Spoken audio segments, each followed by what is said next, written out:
Hi hello welcome to Shiva studios. Telangana రాజకీయాల్లోనే కాదు రాష్ట్ర వ్యాప్తంగా ఇప్పుడు ఒకటే చర్చ. కేంద్ర సహాయ మంత్రి బండి సంజయ్ కుమారుడు బండి భగీరథ్ ఎక్కడ? ఆయన కోసం పోలీసులు ఎందుకు గాలిస్తున్నారు?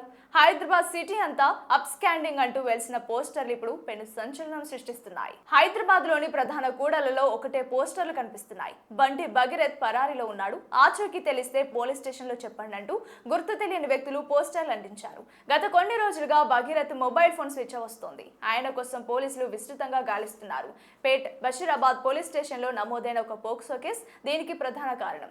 ఒక బాలిక ఫిర్యాదు మేరకు భగీరథ్ పై పోక్సో చట్టం కింద లైంగిక దాడి కేసు నమోదైంది. ఈ విషయం బయటకు రావడంతో రాష్ట్ర రాజకీయాలు ఒక్కసారిగా వేడెక్కాయి. సీఎం ఆదేశాలతో డీజీపీ వెంటనే ప్రత్యేక దర్యాప్తు బృందాన్ని ఏర్పాటు చేశారు.